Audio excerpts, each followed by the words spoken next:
So to connect it to the laptop, just use how something like this. When you go to so let's say you connect it. Immediately you plug it to your laptop, it will be recognized as a charger, something like a charger. So I'm going to do that and explain it to us.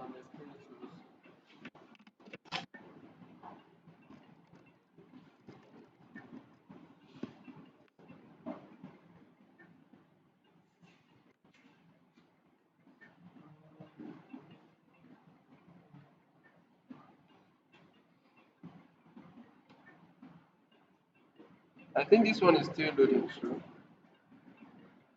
it should come up soon.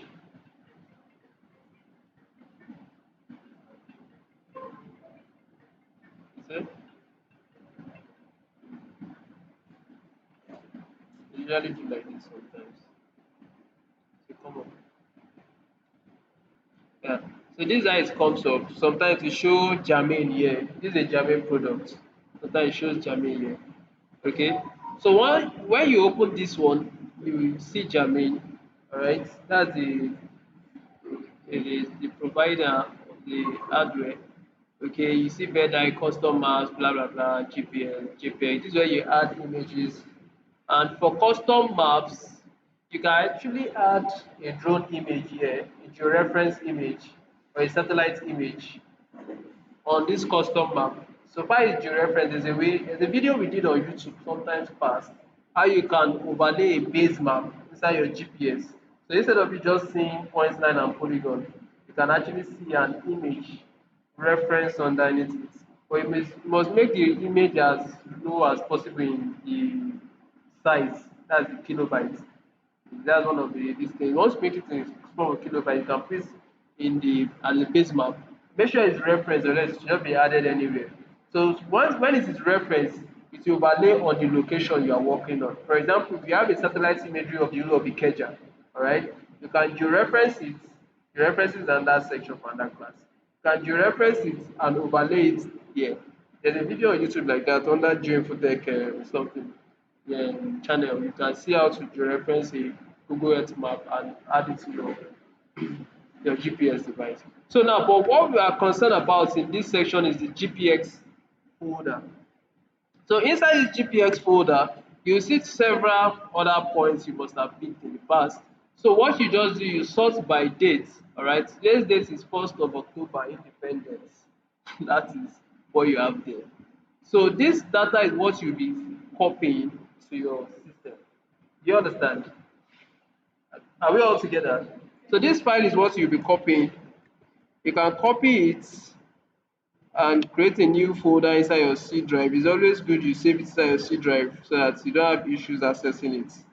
You can create a folder called all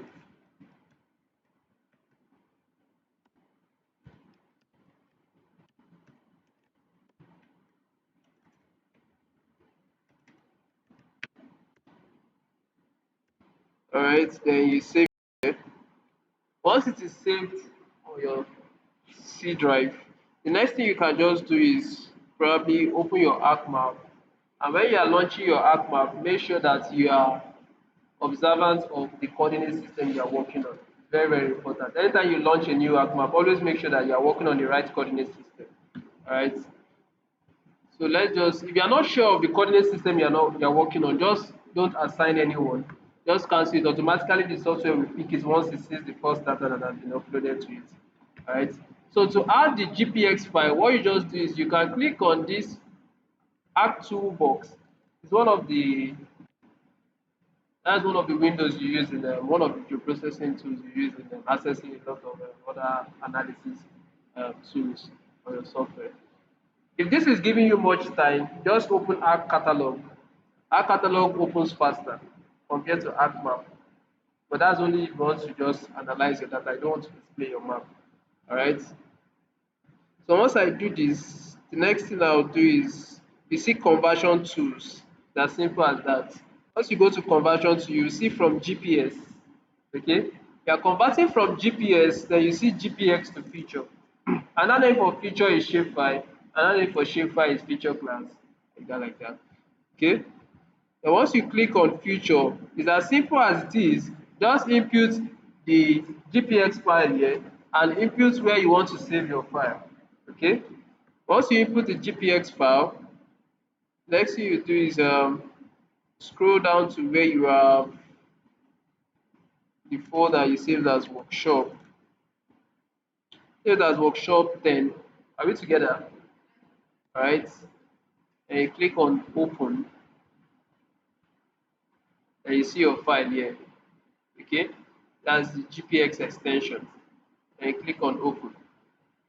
Once you click on open, you will not see the file yet until you click OK here to where it's converted to shapefile or feature.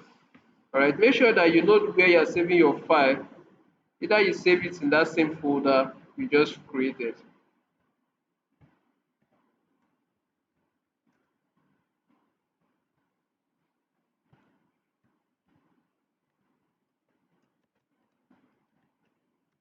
Alright, I'm giving it a name as GPX file. You see that it has an extension .shp.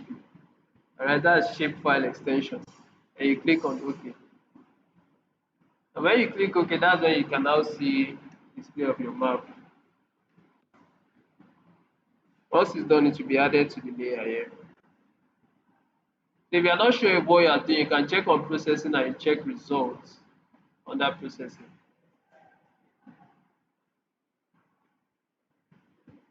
This shows that it is still processing. Okay.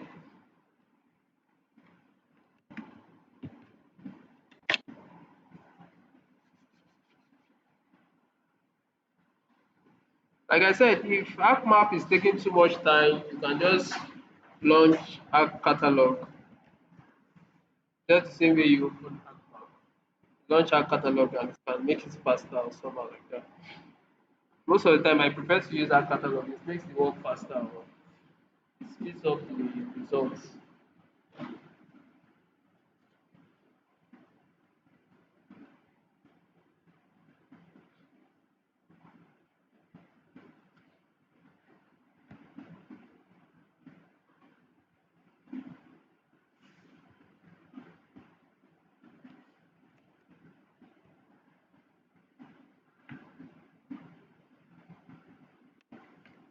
Just wait for this.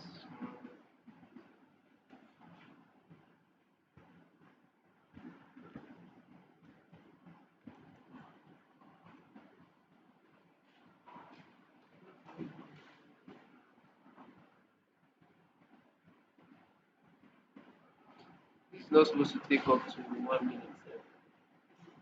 Let me try.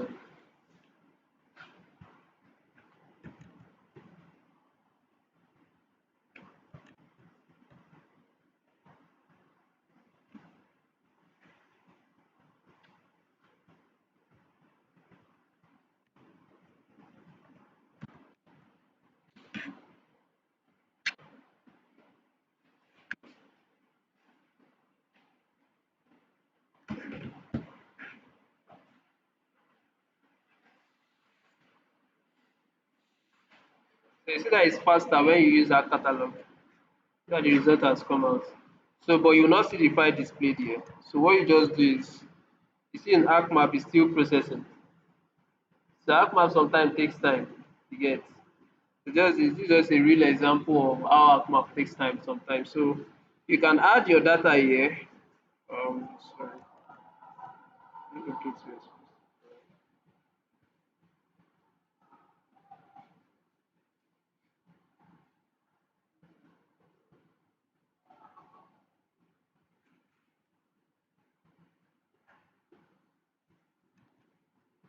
Let's see if it will work like this. Okay. All right. Can you see the points now? You can see the points there. All right. You said? You said something. Okay. So you can see where the point is now. Alright. So this point now is just a waypoint feature. If you open the attribute table, you see the elevation, but you will notice that the coordinates are not there. Coordinates in ArcMap is something that is inbuilt so far it's located there. You can easily add it just to call it up. Alright. So what you just do in this instance is open your Arc toolbox. There's a tool under data management tool. You see features, then you see add X and Y. Okay, then you just drag and drop it here or you call it up and click OK. So let me just open a new app. I think this one is still processing one. It will finish that one before it opens this one.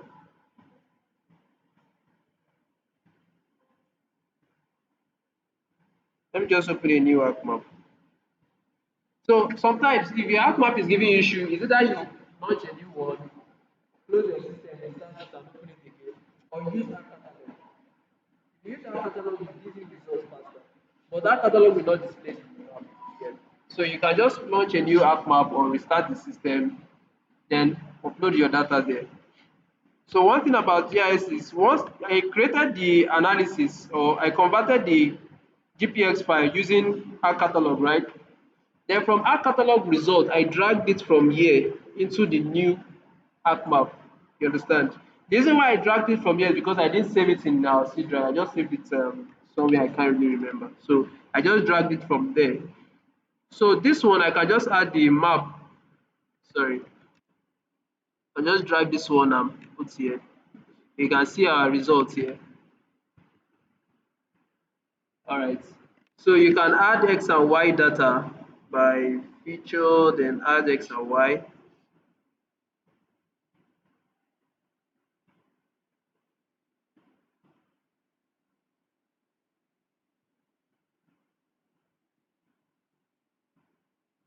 Right. It will indicate it here that it's still processing. Once it's done, it gives you a green sign. Then when you check your attribute table, you see the X and Y here. All right. Point X and point Y. Okay.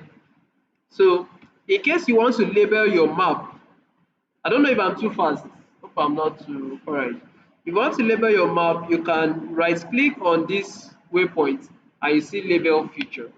If you label the map with the ID, you can edit the labeling if you want it to be instead of ID, you want it to be Z value, you want elevation or point X and Y, anyone. You just have to choose one.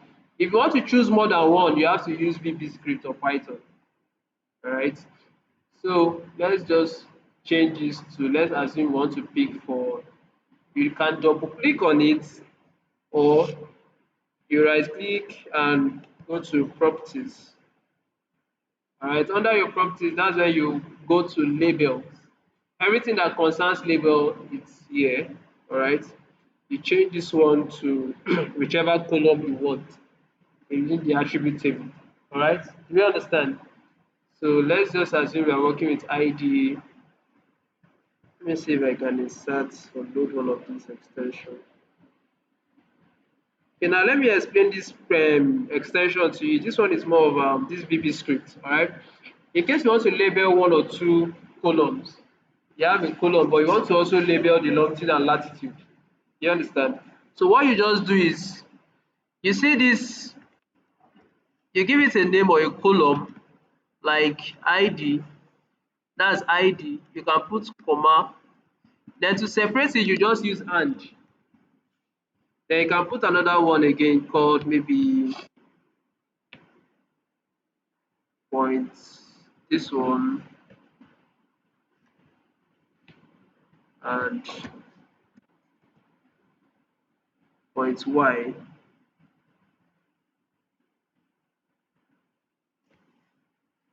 So you can see the labeling here. It's saying that you're having 303. Okay, it's only X and Y. Since the ID is not there. 03, that's for the X, and 6.613 is for the Y. Let me go back.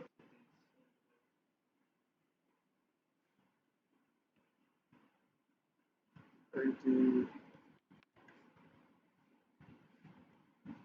let me see. Yeah.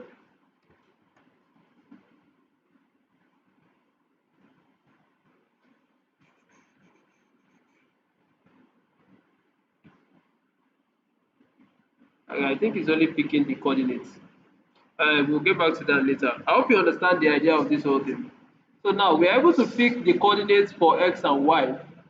You can also pick coordinates for just ID. You can see all the set of IDs here. So let's just leave it as ID.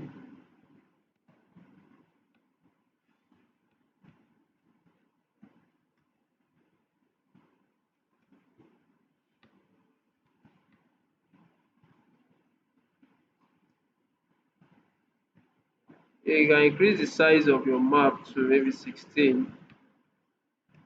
Okay. The issue of my ID is name. Okay.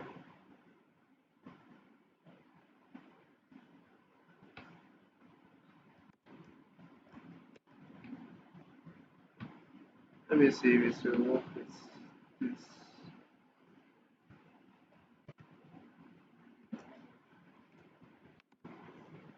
Mm,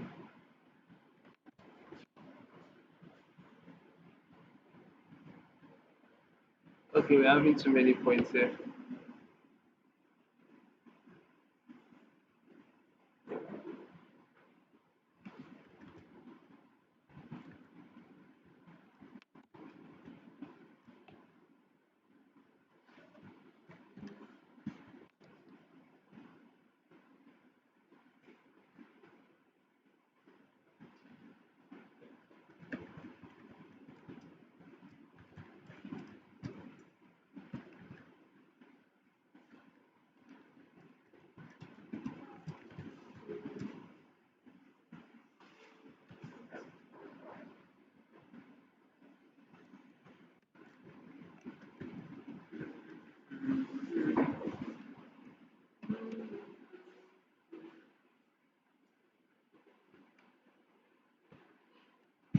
Okay, I just use command to separate it. This is the ID, this is the longitude, and this is the latitude.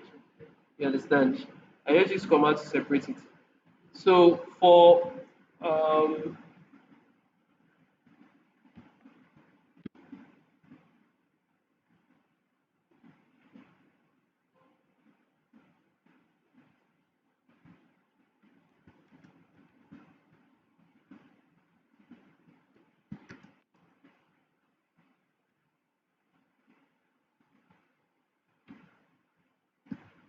so remember 71 was the last one we picked, and we went like this, like this, like this, like this. Then we came like this to pick the edge of this other building here. And we went like this to pick 71. 71 was the last one we picked. Sir? Some image. 53, 56. 53 is here. Just that they are hidden. This 56, 57. This 58, 59. You understand? I hope all of us understood how we got here. Everybody understood how we got here. So now, if you have this here, the next thing is we want to convert this data to KML. Okay? To KML. If you want to convert this data to KML, you just use the same conversion tool inside ArcMap, or you open it directly like this in Google Earth. Google Earth also supports shapefile. You understand? So what I will do now is I will create it as a new data, export data as a shapefile, as a layer. Okay? I right click on the waypoint under my table of contents and I went to data then export data. Are we all together?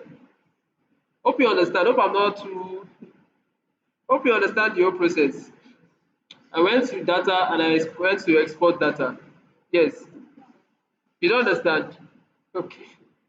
Let me explain it like this. You understood how I got to waypoint? How I got data? You understand how I save the data? You understand? So I save the data from conversion tool, which is from GPS. Okay? Can see it from GPS. I went from GPS to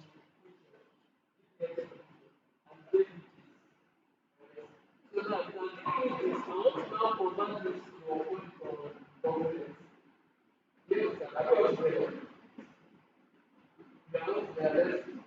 There's only of your family and how only of your family. Only of your family. Don't worry, the video of this data is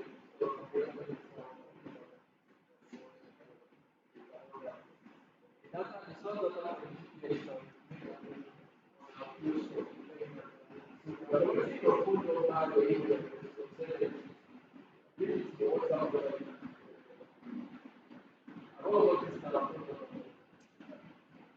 All of us are this kind of phone. Your phone number is your WhatsApp. So you send the link on the Play Store. Those are just download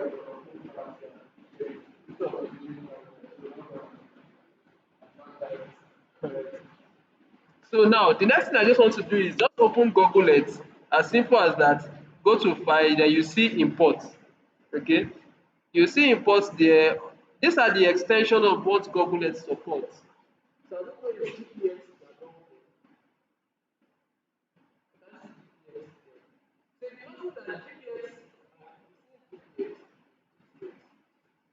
see that you can't find GPS among any of them, but you know how maps support GPS. So just like the question we're doing right here, you convert it to the ArcMap, then from ArcMap convert it to shapefile, then from shapefile you put it on Google Earth. Then from Google Earth you send it to your phone. It's as simple as that. So what I'm going to do now is I'm going to select shapefile, which is SHP. Let me just save this one.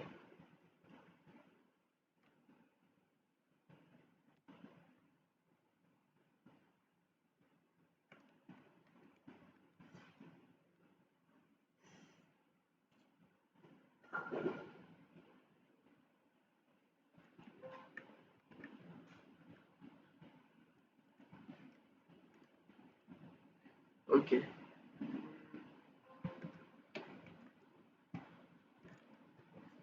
Alright, so I'll go to file, then under file you see imports, and inside imports you get to your workshop folder. Are we together?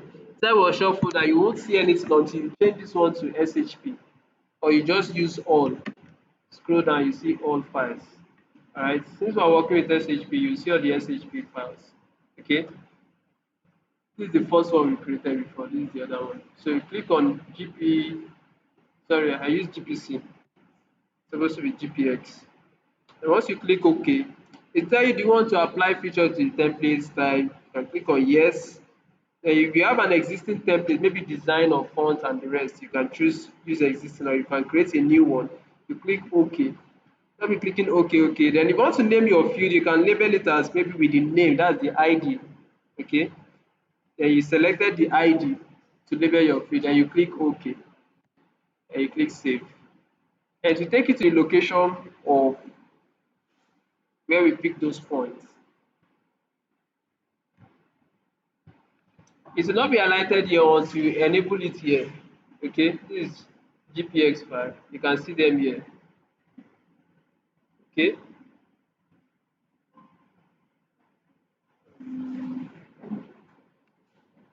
So you can see where we pick those points. Thanks.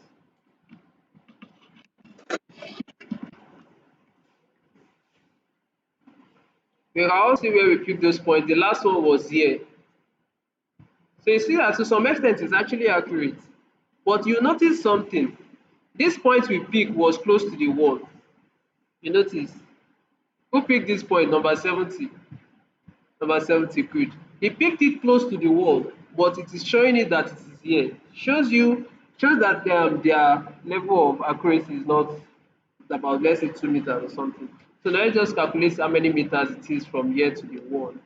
Want to calculate the distance, there's a measure tool here. Let's see in meters. We have 70 here, and make sure that this one is vertically down.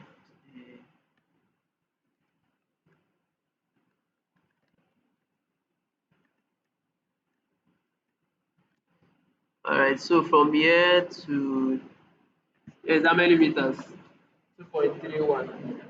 Okay, so that's the accuracy the conflict between GPS and bullets, their own accuracy, you understand. So if you are putting this with AutoCAD and within an environment of let's say projected coordinate system, you are using Minazone 31 nodes, you have to convert this data to Minazone 31 nodes to be able to overlay properly on ArcMap or maybe AutoCAD. You understand? So, but this is WGS, and also the Google Earth use WGS. That's why it starts properly and it was able to define the location. You see, the error is not too much. It was able to define the exact location where it is. Are we together now? So now, in case you want to pick the measurement between one point and another point, probably you are trying to measure the boundary of your land using handheld GPS. You can pick from here to here. It tells you that it's having about 6.3 meters. So you can see the meters there, what we have here. Alright, 6.3 meters. So with this, you can know the location, you can know the measurement between one point and another point. It can help you to know where it is actually located. Alright, you see, it's as simple as that. So now to finally convert this, you see that it is still in shapefile format, but we want to convert it to what? KML. Alright, what you just do is right click on this and save place as. You click on save place as and change this to KML. That's all. Okay, once you change this to KML, you locate where you want to save your work. It's in Google Earth workshop. You can save it as, let's just give it a right name, GPX. Alright, then click enter. That's all. So anytime you go to your working folder, you can see the GPX file here. See everything we've done.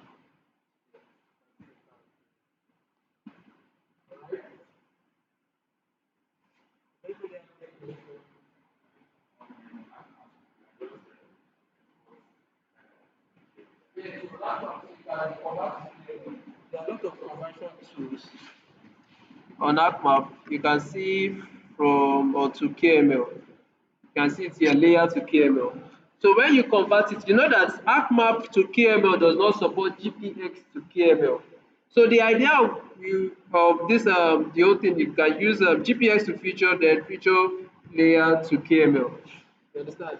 You convert it from GPX to feature, then convert it from KML to layer to KML. Once you convert it to Excel, you see up there you have Excel. You want to convert it to visualization, see JSON file there. Once converted to AutoCAD, you see AutoCAD here. Okay, export it to CAD. You understand? There are different ways you can convert it.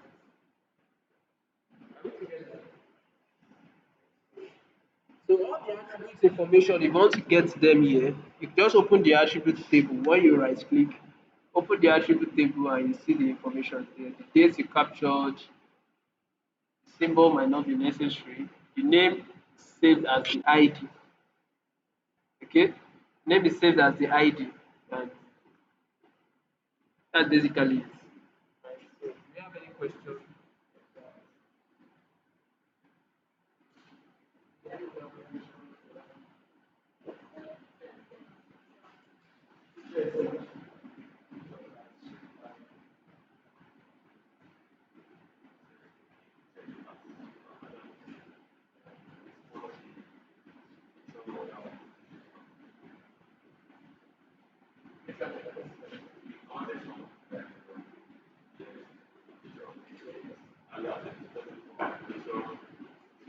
Okay, so it's actually saved as GPS because you know I saved it with so I didn't save it to the folder.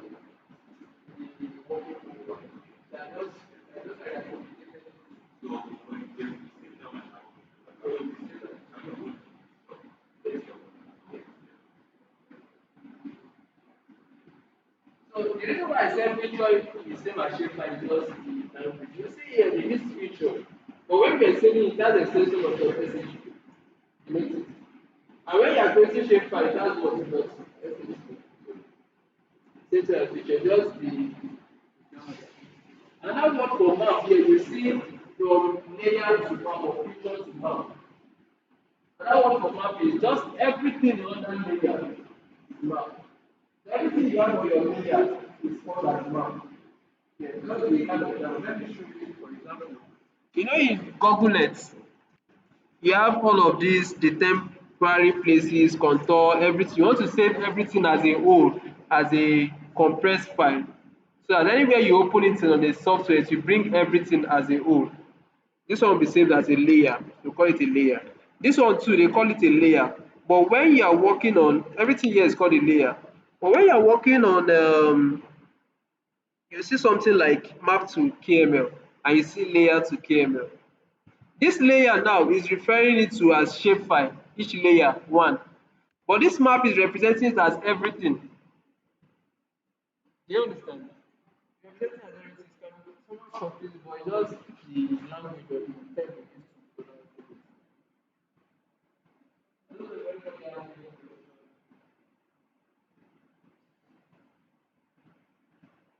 Let me just ask you. So, yeah,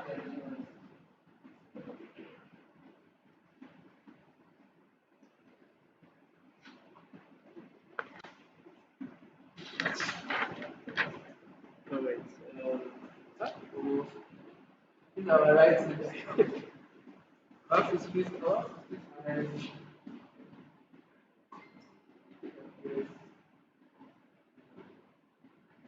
okay, now can you get it to the people? Just for us to properly get this. This one will be useful as well. On the website, there is a link for workshop. Just click the form there. Everybody that click the form, just send your files. Just need to fill your form, your phone number, and your email address. Save everything on our platform.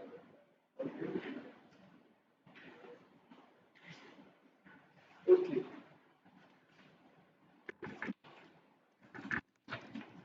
And to just do that, just go to gfotech/events. Okay?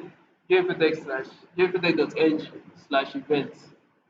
So then you press enter. Once you press enter, you will see, you scroll down. The first one there is workshop and data collection and GIS data collection and integration. That's the first one that is there. You can do it on your phone. Once you click on this data collection and integration free workshop, once you click on it, you scroll down, you see the form there. You can just quickly fill that one. If it's telling you that user already existing, you can either click on login or just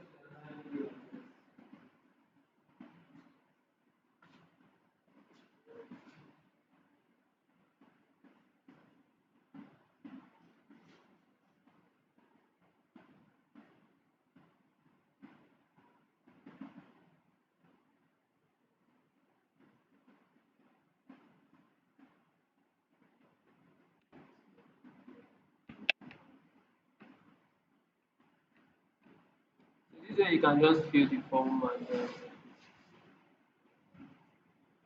is that? Alright, you can just fill the form. If you fill the form before, you can just ignore it. If you fill the form before, you can just ignore it.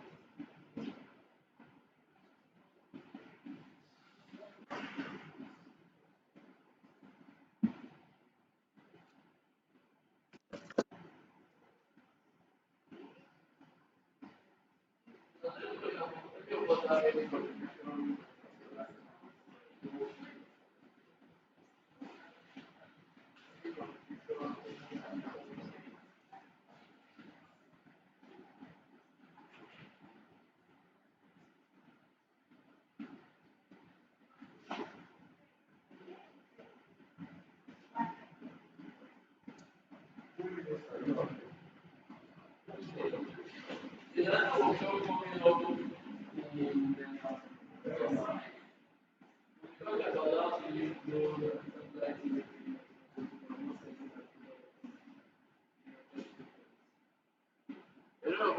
understand that yes, more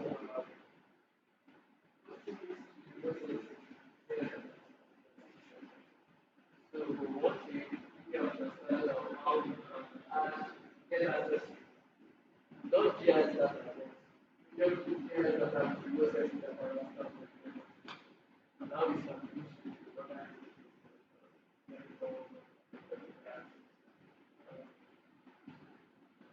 the issues that are going on. So now today I think we must have known how to, if we all know how to get GIS data. The last thing is how to apply it. How can you apply it or how? The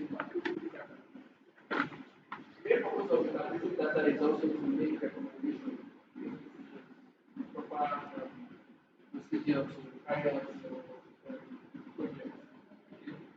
So that's another thing. So every month we usually have a program. Every month we always have all the training you see there. Every month there's a new one in the month that is usually starting next month. Python. Python is a new program because how to use Python for different skills. So from beginners to professional, about the 10-week program. Most people can follow. The price is online, so it's under review. It might go up later because that course is very, very important. And we are just trying to make sure encourage so let me just go through the programs we have.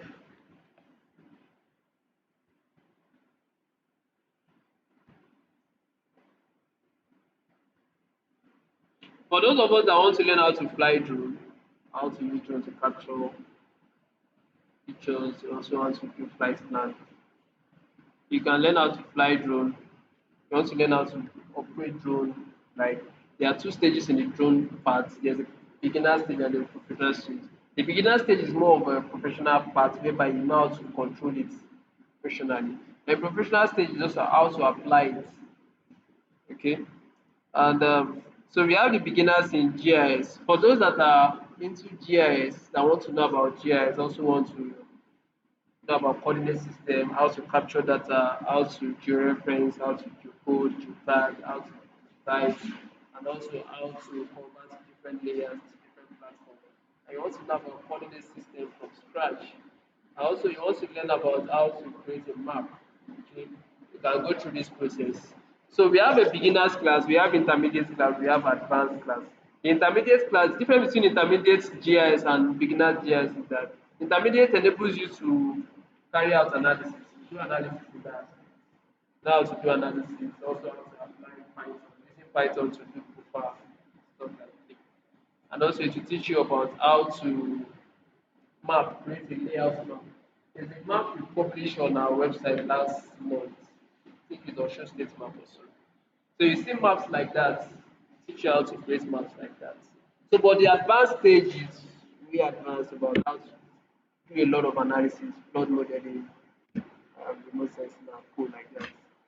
Then we have the pilot for beginners, then we have remote sensing and Google Earth Engine. This one is only applicable in Abuja. Facilitator for remote sensing and Google Earth Engine is so if you have friends or maybe you have someone in Abuja that is interested, you can learn that. Those ones are for Abuja. Then the advanced GIS, both Abuja and Lagos. A mapping with GIS for maritime boundary. And you have intermediate class for GIS. And you also have training in AutoCAD. For some of us that are surveyors, you want to learn how to use differential GPS with AutoCAD. You can learn them here. And you have this is the new one we just launched. It's 150. Okay, that's the price. 150,000 per apply from introduction to mastery. Let's see the other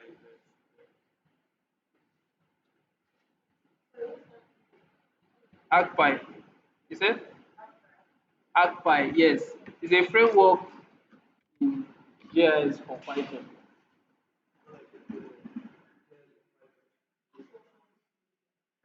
Settle.